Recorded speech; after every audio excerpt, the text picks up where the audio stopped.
এই অঞ্চলত প্ৰায় ইয়াত মিচিং জনবসতিপূৰ্ণ অঞ্চল। ইয়াত অকল ভোট চুৰিয়েই নহয়, ইয়াতো গুণ্ডাৰাজ চলে ইলেকশ্যনত। ইয়াতো ভোট চুৰিও কৰে, গুণ্ডাগিৰিও কৰে, ৰেগিং কৰে।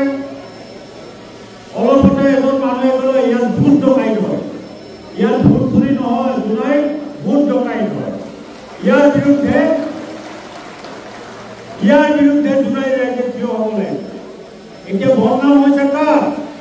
জোনাইবাসীৰ বদনাম হৈছে যে জোনাইত এনেকুৱা হয়। আৰু দিল্লীলৈকে ইয়াত খবৰ গৈছে যে জোনাইত কেনেধৰণে ইয়াৰ এমএলএজনে কেনেকৈ জিকি থাকে। সেই কামটো কৰিছে। কিন্তু আপোনালোকে এটা কাম কৰিব যে এই গণশক্তি কেনে জীয়াই আছে। ৰণোজ পেগু ইতিমধ্যে বিজেপিত জইন কৰিলে।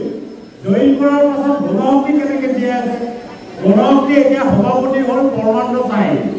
ৰণোজ পেগু পৰমানন্দ চাহিবৰ সম্বন্ধ আপোনালোকে জানে। এইখন কি চলিছে? অকল ইউৰোপৰ কাৰবাৰে চলি আছে। এমএছচিত যদি চাওঁ এই ইউৰোপ, এই দলত যদি চাওঁ ইউৰোপ। মিচিং সমাজে জানিব লাগিব এই ইউৰোপৰ বিৰুদ্ধে মিচিং সমাজ থিয় হ'ব লাগিব। বুজিছো, আমাৰ মিচিঙততো চব আমি দলে পেগু চবেই ইগো মাগব, মিলি ইগো মাগব। আমাৰতো ইগো মাগব মিচিং সমাজত চলে। তো তেখেতে যদি ইগো মাগব নামানে মই নাজানো। তেখেতে পেগু বিয়া পাতে নেকি? দলে দলে বিয়া পাতে নেকি? মিচিং সমাজততো ইগো মাগব চলিবই। আমাৰ সমাজৰ নিয়ম হয়তো। আমাৰ সমাজৰ নিয়মৰ বাহিৰত যদি চলে বেলেগ কথা। এতিয়া ৰাজীৱ লোচন পেগুৱে জিকিব পৰা নাই, বাৰে বাৰে হাৰি আছে। সেইটোৰ কাৰণে তেখেতে দুখত এইবোৰ কথা কৈছে, এইটো বেলেগ কথা। কংগ্ৰেছে ইমান বছৰ ধৰি এমএছচিত এটা সময়ত লুণ্ঠন ৰাজ চলাইছিলে। পাছত গণতান্ত্ৰিকভাৱে নিৰ্বাচিত হৈ চৰকাৰ এমএছচিত চলি আছে, ভালকে চলি আছে। এতিয়া কোনো পেপাৰে পত্ৰ আপুনি টিভিত ক'তো যিমান RTI মাৰক, যিমান কংগ্ৰেছী মুখাই RTI মাৰক, যিমান তথ্য বিচাৰক, এমএছচিত ক'তো দুৰ্নীতি হোৱা নাই। সেইকাৰণে তেখেতসকলে জ্বলি ফুৰি ফাৰ্ষ্ট্ৰেশ্যনত এইবোৰ কথা কৈ আছে। আৰু মই ভাবোঁ চিধা চিধি কথা, এই ভোট চুৰি, ভোট ডকাইতি এইবোৰ ফটুৱা কথা। মইতো কম ফটুৱা কথা। এই গুৰুত্বই দিব নালাগে এইবোৰ কথা। সাধাৰণ জনগণ কিবা বুৰ্বক নেকি? হা, ভোটৰ বোৰলৈ জিকিলে হ'লে ভাল ভোট, EVM ভাল। গৌৰৱ গগৈ জিকিলে EVM ভাল, তাৰ ভোটটো হ'লে ভাল ভোট।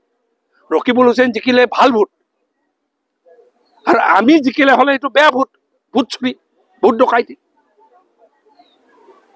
এইকাৰণে এনেকুৱা নেৰেটিভ, এটা সময়ত চকীদাৰ চোৰ হয় বুলি 19 চনত শ্লোগান দিছিলে ৰাহুল গান্ধীয়ে, ফেইল কৰিলে।